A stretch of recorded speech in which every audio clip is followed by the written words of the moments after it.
Welcome to the Sweet Slumber Podcast, the good, the bad, and the sleep deprived. I'm your host, Meredith Bruff. I'm here to teach you about my supportive, nurturing sleep solutions for infants and young children. We'll also be discussing the highs and lows of motherhood, what will help you feel whole and rested, and I'll explain what you can do now to help your little one thrive in every way for many years to come. I am excited to help you experience more fulfillment as a mother. Hello.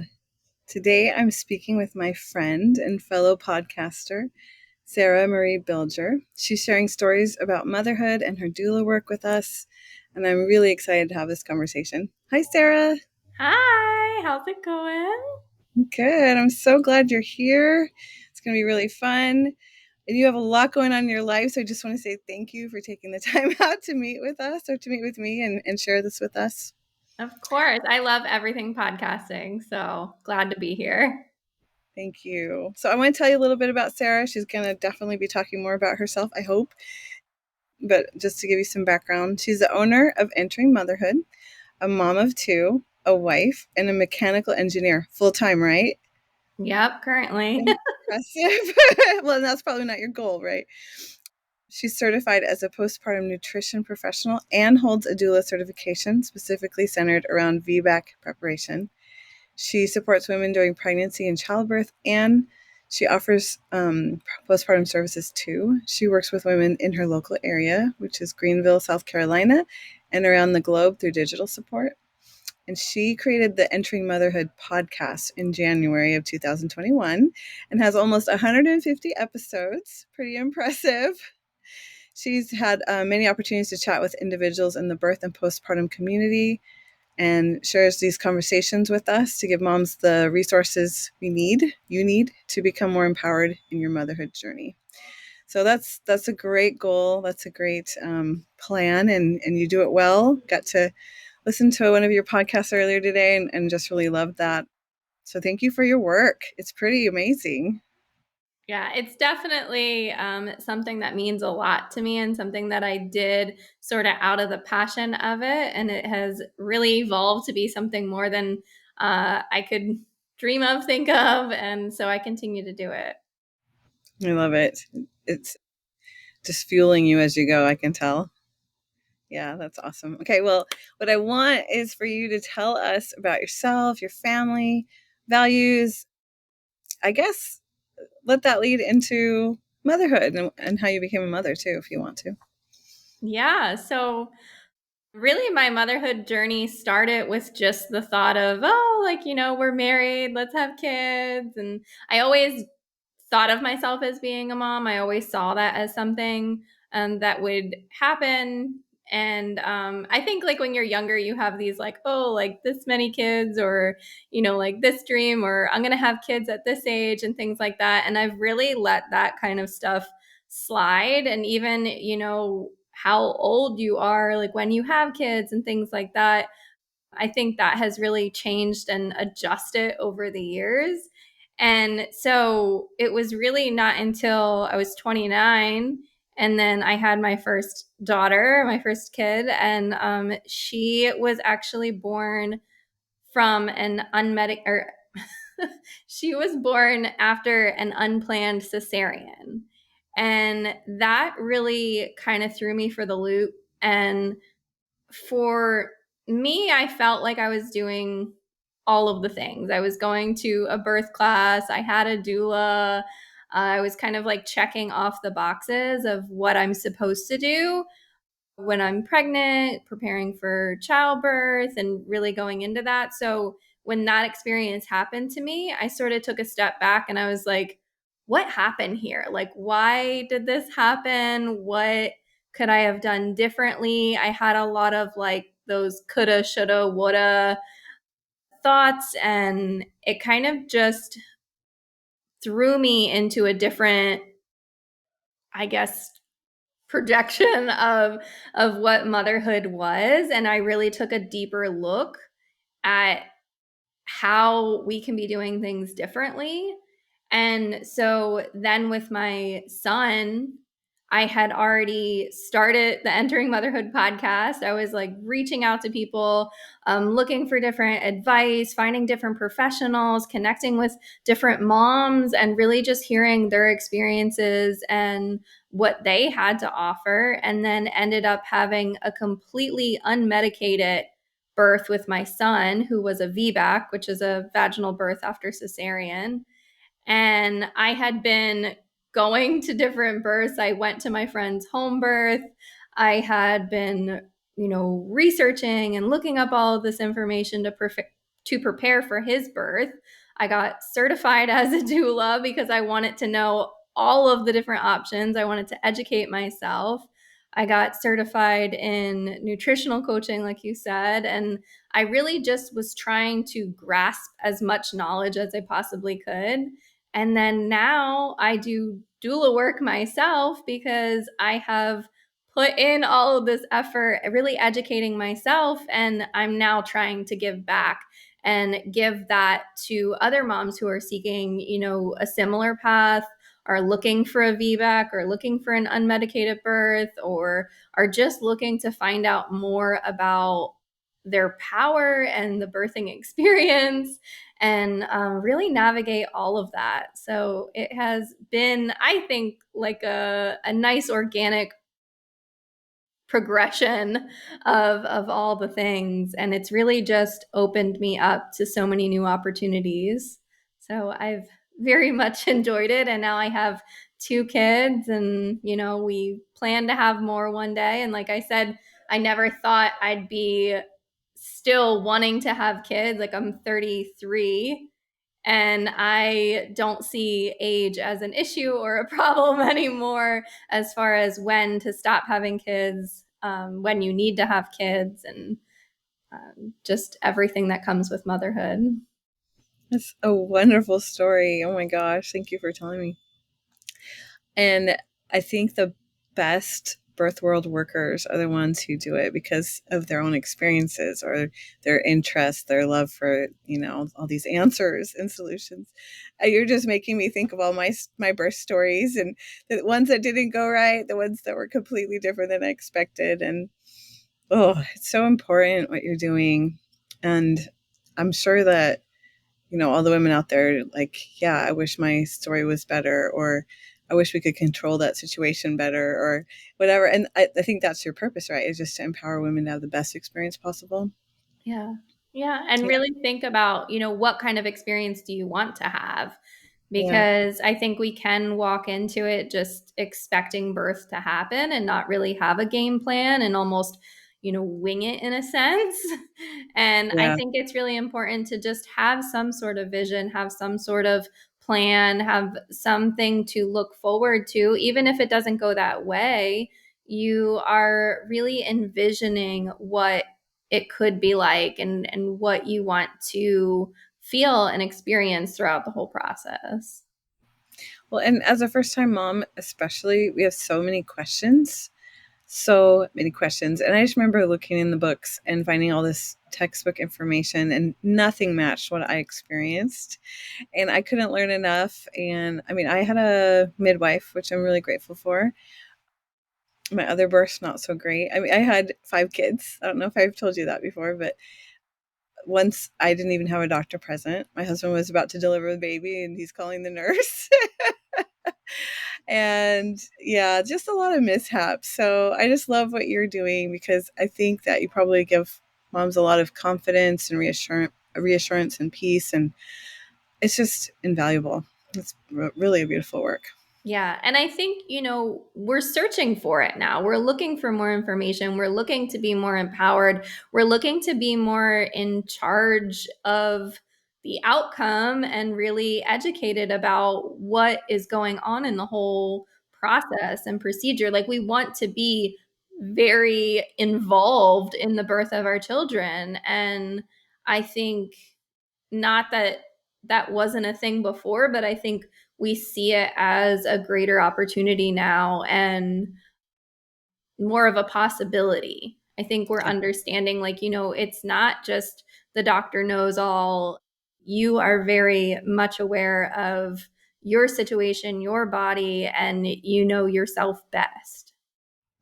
Well, one of the things that I'm excited about is that things are changing even in hospitals. I've noticed lately.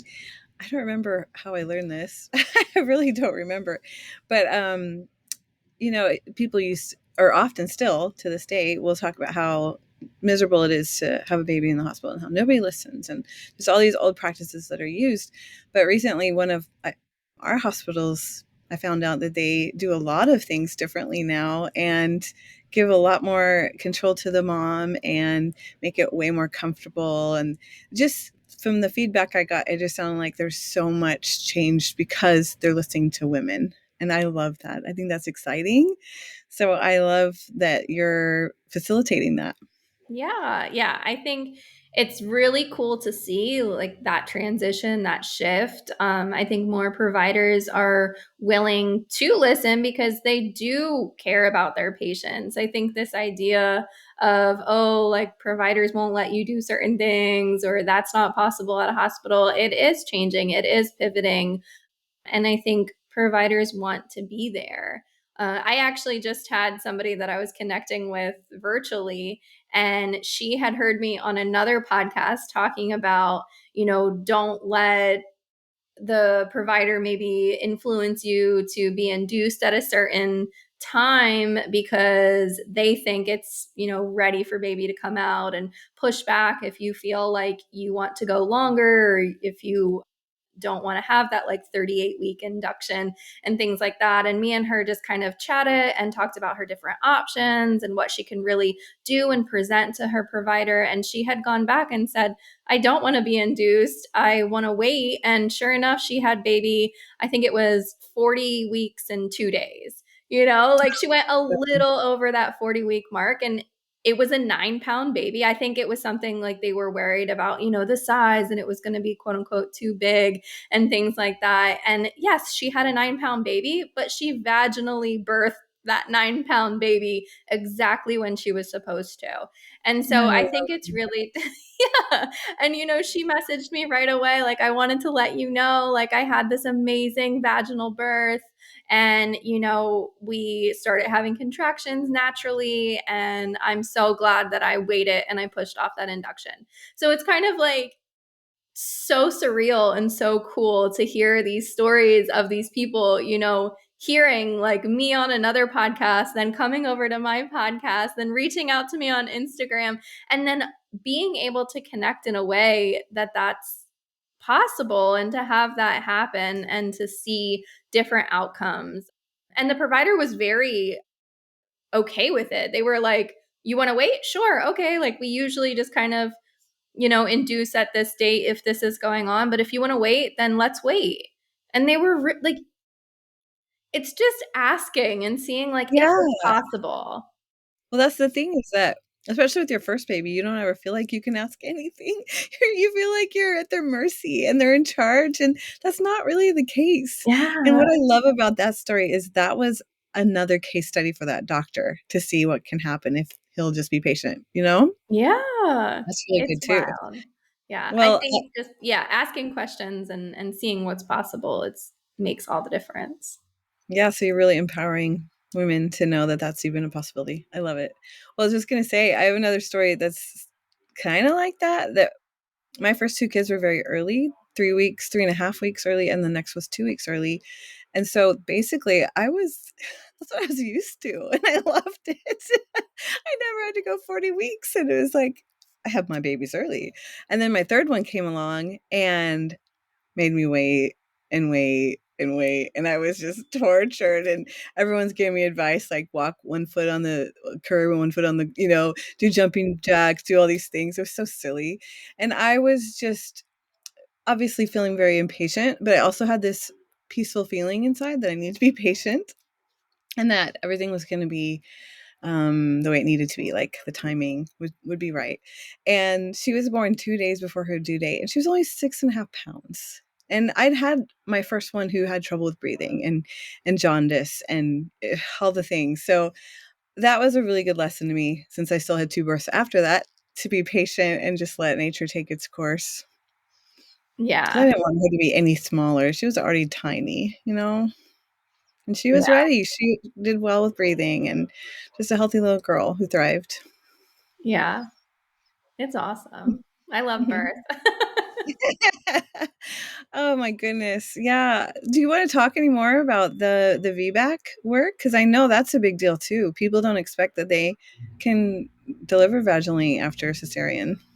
Yeah, yeah. I think for me, so I think because my first birth was an unplanned cesarean and that was not the intent, that was not what I envisioned, I really was compelled and pushed to want to at least try to have a vaginal birth. I was very much, even I remember going to my 6 week checkup after the cesarean, and I said, what does this mean if I want more kids?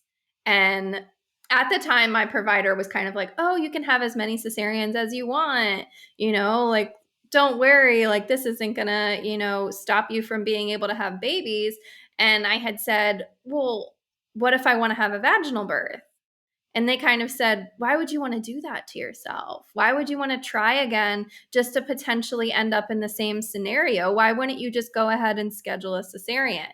And it was so hard for me to hear that and understand, like, if I want to go for a vaginal birth, that's going to be different or out of the norm. Like, why are they really compelling me to want to just schedule a cesarean? And so I ended up switching to a different provider once I did get pregnant with my second.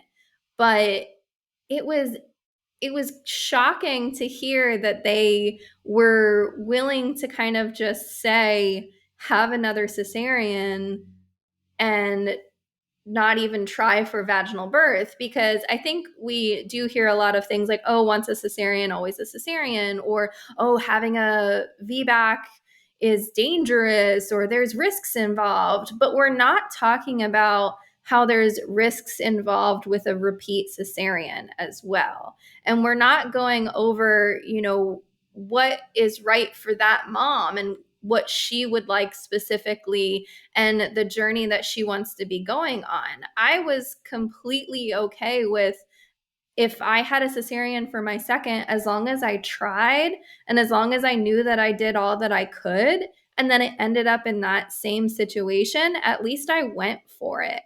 Like, I went in knowing that maybe I am going to end up in a cesarean again, but at least like I'm going at it this route. And so, like, finding a provider is definitely key in knowing that they are going to support you in that. And again, like going back, I think there are more providers that are open up to it. And there are ones that are willing to allow you, I don't even like saying allow, but Yeah. ones that are willing to work with you to achieve that as an outcome. And, you know, I didn't know that I was going to be completely unmedicated the whole entire time. That was kind of a goal. That was kind of a thing that I aspired for. And when it actually happened, it was really, really awesome. But, just to be able to experience that and to understand, it was a really healing experience for me, because I knew it wasn't my body. My pelvis wasn't too small. My babies weren't too big. My son was actually 5 ounces more than my daughter was. Oh my So, gosh. I mean, I think it helped reassure me that our bodies are capable and that it is possible. And it was really, really empowering. And again, like, I did so much prep work. I did so much, research and understanding of what my body was about to go through, and the mental side of it, the mindset and preparing to get to that point is a lot of it too. Like, it's almost like you're a first time mom again. You haven't had a vaginal birth. You don't know what it's going to be like. If you had a planned cesarean for your first, you might not even know what a contraction feels like. So even though that you have a baby, you have another older child, it doesn't necessarily mean that you know what to expect and you know what's going on. So you still have that like first time mom feelings going on. And because of my own journey and because of the work that I've done and the evidence that I've found, I push so hard for people to try if that's like what they're going for. And I think it's about 80-90% of people that try for a VBAC do achieve that. So I think just really understanding your own body, trying to figure out, what caused the cesarean the first time and sort of working through that because it is a individual journey. It's a unique experience for each and every single person that's going to have a VBAC. And I say if you want to do it, then go for it. And You I know, will I will very much support it.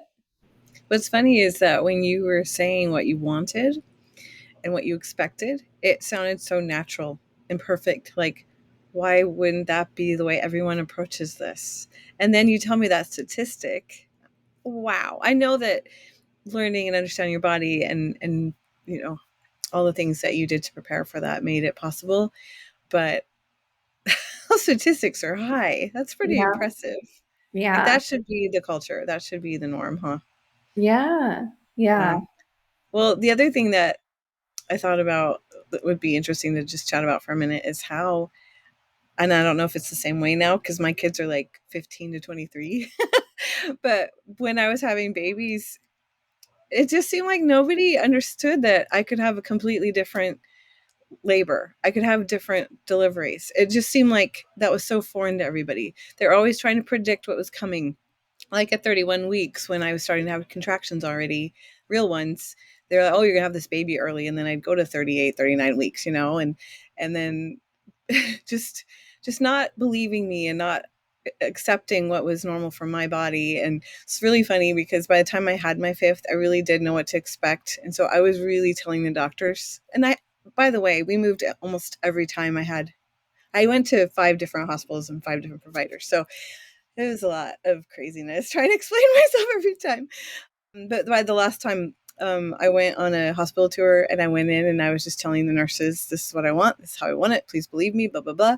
And when I went in to have the baby, they treated me like a diva. It was kind of embarrassing.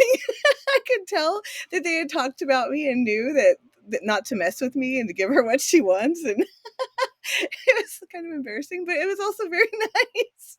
Yeah. It That's just my is. point is like, I did not have textbook pregnancies, labors, or deliveries.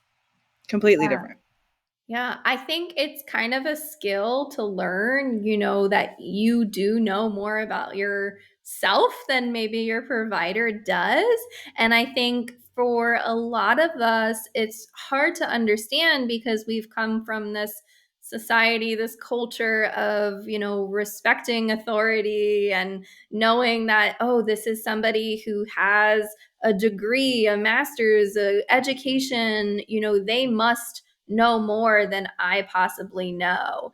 And I think you are going to know your body more. Like if you're feeling something, that doctor can't feel that. If you have something going on in you, with you, you are going to know that better than any provider is going to know. Now, if you're communicating that information, maybe they can look at it in a more, medically minded, analytical way, and they can perceive it or be able to use that information that you have with a trained mind. Like with doulas, if we're getting told like, oh, I feel it here, if I feel it, more in my back, or I'm having a lot of pain on this side, or a lot of this, like we know different ways of maneuvering the body, or, put different positions or different techniques and things like that. But you are the one that is communicating what is going on in your body. And you are the one that's going to be able to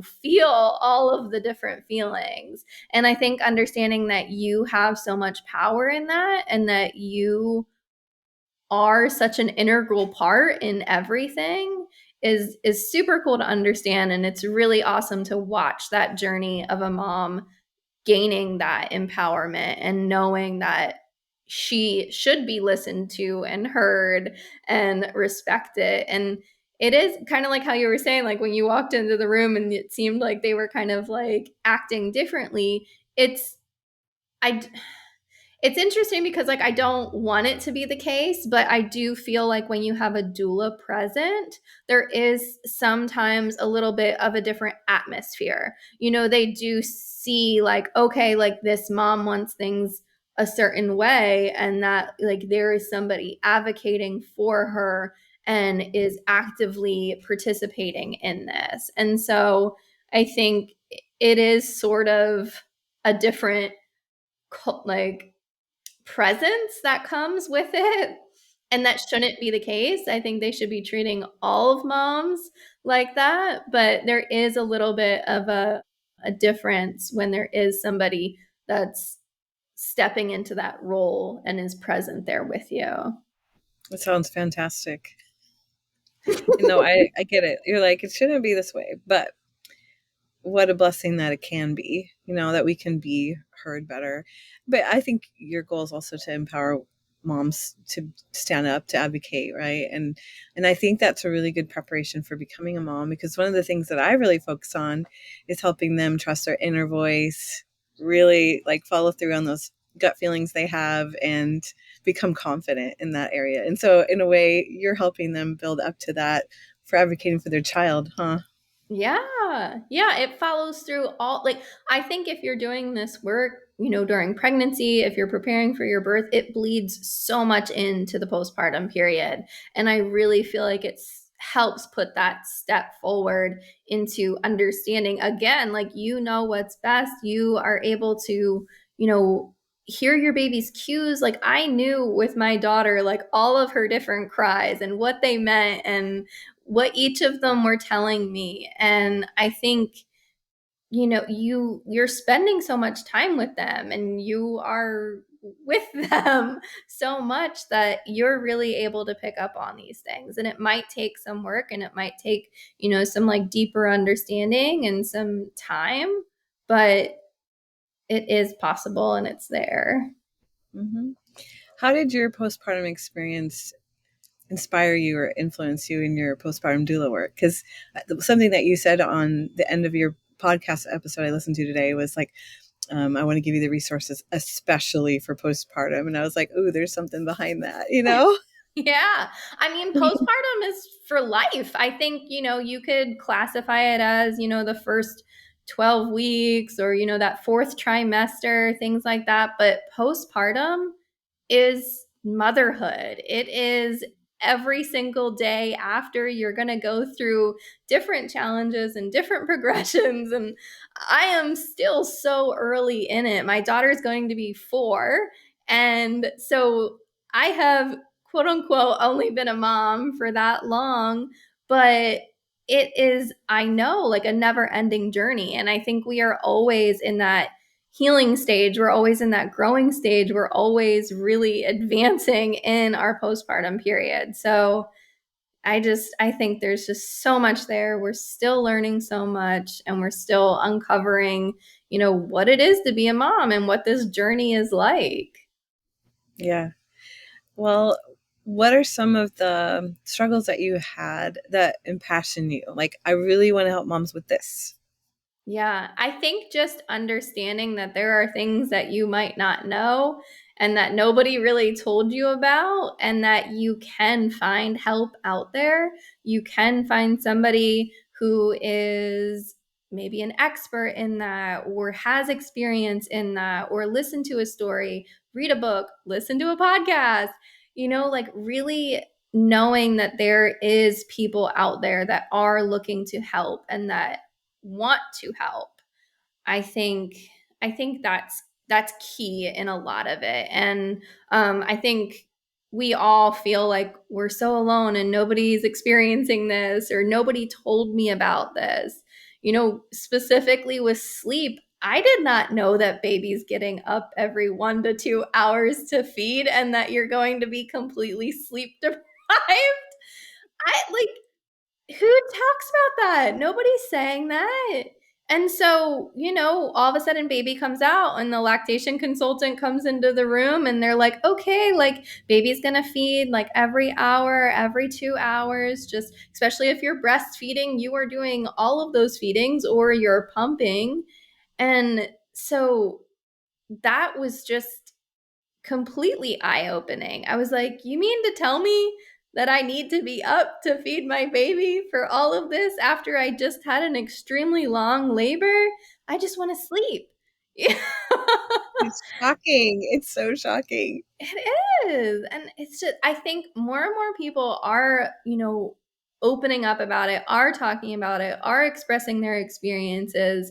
But it's one of those things like, oh, we don't want to bombard the new mom, or we don't want to scare her or tell her something. And, back to even how you were saying, your experiences are different.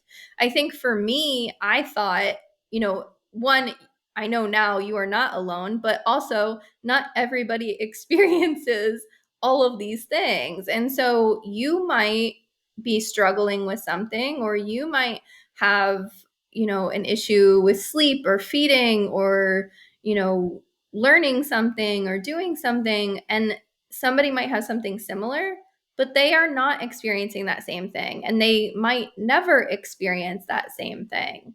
And I think understanding that we all have different unique journeys, but we can come together, and it's not one of those things. I think sometimes we'll say, like, oh, like, I'm not getting any sleep, or, like, the baby's not sleeping through the night. And then a friend will be like, oh, I don't have that problem. It's Yeah. just like, oh, thanks. Like, Yeah. I'm glad I have that problem. Like, sorry I brought it up. And so then you kind of feel like, man, like, I can't talk to anybody about this. And just because that one friend doesn't have that problem doesn't mean that there's not somebody out there that did have that problem, that maybe has a solution to that problem, or at least can help walk you through it, be there for you, and maybe just be a little bit more, nurturing towards that topic that Yeah. you need to hear. Yeah. Having a community, whatever it looks like, is so important. And sometimes you have to go out of your little circle. Sometimes you have to look in Facebook groups for the right people, or find a podcast where they're talking about this specific situation. What's funny is you reminded me that recently I designed a t-shirt. Sounds totally off topic, but it said, if you have an easy baby, don't talk to me about sleep. I love it because you don't want to talk to someone who, like, if you have an extremely difficult problem with sleep with your child, you do not want to talk to someone who has no, they can't relate at all. Yeah. And that seems to happen to my clients a lot. It's so Yeah. hard. There's so many things, though. It could be about breastfeeding. It could be about your delivery. It could be about feeding solids. It could, yeah. There's just so many things. Yeah. Babies who have gas or colic, or right. It's Yeah. oh, you need people who can relate. It just helps you not feel so alone and isolated, and or like the biggest problem I see is moms blaming themselves, thinking it's their fault, they did something wrong, right? Yeah. Yep. So one of the things that I noticed in your podcast was all the topics that you cover, which was really impressive.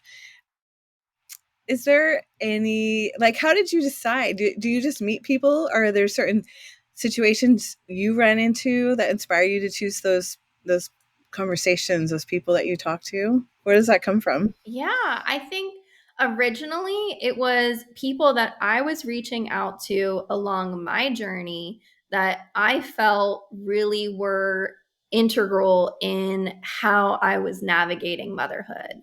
And so it was conversations that I was having, it was topics that I felt were necessary or weren't talked about enough, and really just meeting with somebody again that was maybe like an expert in that, or was willing to have that conversation. And I kept it very, interview based, and very much just like natural conversation, but on specific topics. And it really just kind of came together. I tried different topics and things and stuff. And I think it was just a matter of finding what I truly wanted to talk about as well, and what really lit me up. And I think now I have the ability to kind of weed through and say, like, what I want to be talking about and what I really feel passionate about, because I think it just makes an overall better conversation when like you're genuinely excited about the information versus like maybe you're just trying to get people to be on your podcast, or you're trying to have a conversation or something like that. I think being a lot more intentional with it and being you you know, like more passionate about it, I think is definitely, and I think like it was also me finding, you know, what I wanted out of motherhood and what my personal experience was like. And now I've done more solo episodes. I've really kind of grasped if people are reaching out to me asking, you know, specifically the same questions over and over, Yeah. and it really helped me go into doula work too. And now I try to gear it towards, you know, that mom going through this journey and, you know, what a doula is and how they can help and how to recover, what questions you should be asking, what options you have, and things like that. And so it's really just been a mix of different conversations, but it's always been that kind of, you know, trying to conceive, pregnancy, birth, and like very early postpartum period.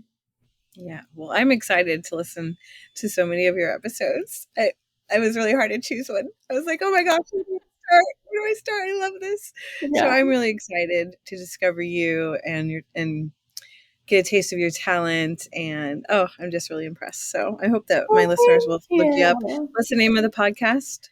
Entering motherhood. Okay, easy to find, guys. Entering Motherhood. Yep. So Everything is been pretty much entering motherhood. yeah, well, that's nice though. It's nice to be able to find you so easily. So before we wrap things up, do you have a tip for my listeners? I don't know, anything that can help becoming a new mom, preparing for birth. What would you like to share with us today? Yeah, I just want to say, you know, if you're listening to this, if you are reaching out for more information, I think you are already doing an amazing job and you're already, you know, learning more information. I think educating yourself, understanding your options, finding out as much as you can about the topics that you're interested in is so key and so beneficial. And I think, you know, understanding that you are a great mom, you are doing enough, you are doing everything, you know, that you should be doing. And I think even with that, you know, if you're listening to this, if there's certain things that you've been thinking about or wanting to do or, you know, wanting to incorporate into your motherhood experience, just start doing them.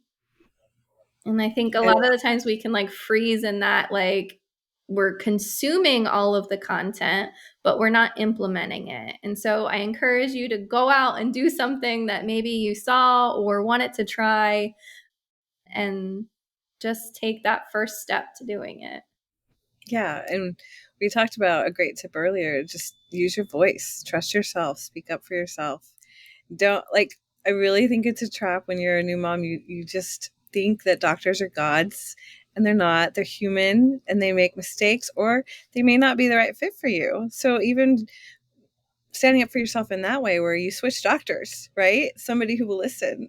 You've given so many great tips. So yeah, I agree. Just take one of those and act on it and you'll be better off. You'll be proud of Yeah. yourself too.